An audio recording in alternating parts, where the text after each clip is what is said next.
asifiwe kanisa. Niko mbele za Mungu kumshukuru Mungu pamoja na kanisa namna ambavyo Mungu anaendelea kunipigania katikati ya maisha yangu. Bwana Yesu asifiwe sana. Ilikuwa siku ya Jumatatu, nikatoka hapa na safari naelekea wilayani Biharamulo. Ghafla tulipanda gari la Makeremo. Tukawa tumeanza safari kuelekea ninakoenda. Lakini tulipofika huko njiani kama unaelekea Kabangani, ukiwa unatoka Kabangani unaelekea Nyabusozi, ghafla gari likawa limepinduka. Tulidondoka chini, gari likapinduka. Nadhani kuna baadhi niwaonesha picha. Gari lilipinduka, yani liliharibika, vioo vyote vilipasuka, lakini Mungu alitusaidia. Tukawa tumetoka wazima, hakuna aliyekufa hata mmoja. Bwana Yesu asifiwe sana. Ni furaha yangu, japo nasikia moyoni mwangu nawaza ni namna gani niweze kumpendeza Mungu, lakini Mungu ni mwaminifu. Wakati tunapata ajali, kwa kweli kwa ambao waliangalia gari lilivyopinduka na lilivyolala, wengi walikuwa wanafika wanauliza, watu wamepona hapa au wamekufa? Lakini cha kushangaza gari liharibika, lakini sisi tukawa tumetoka. Nilikuwa nimemshikilia mtumishi Praise namna hii. Alimaliza kunyonya, nikawa nimeweka begani. Yani ni kitu ambacho nilikuwa sijui. Jamani, ajali hauwezi ukawaza chochote. Yani nilikuwa nimemshikilia mtoto hivi.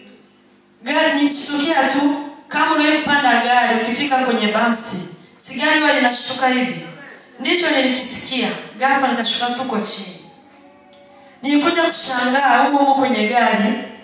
Yani kama kiti hivyo ulivyokikalia, kipinduke kilale upande, alafu mimi nijikuta nimekaa juu ya kiti. Yani kimelala upande, mimi nimekaa juu.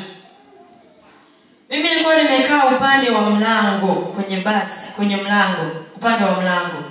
Lakini gari lilidondokea upande wa mlango, upande wa dereva pakainuka juu. Wale waliokuwa wamekaa upande wa dereva walishuka huko chini na waliumia.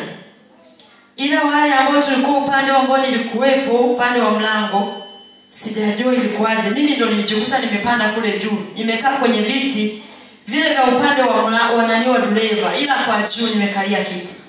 Yani kimelala upande, afu mimi niko juu. Bwana Yesu asifiwe. Sidhani kama mnanielewa.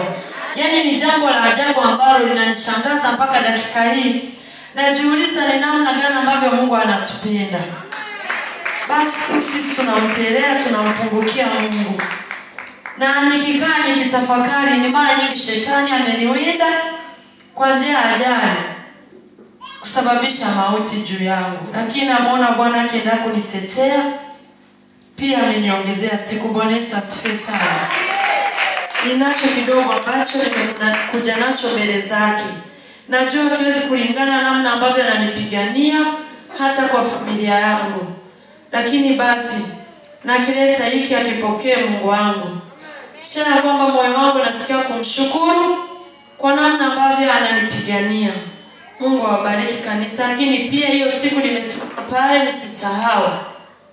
Baada ya kutoka kwenye ile gari, mami nitoka wa mwisho. Walitoka wote, mimi nimeingia huko juu, nimemshikilia mtoto namna hii. Mimi nilijua kwamba amevunjika, maana nilijikuta nimemshika hivi.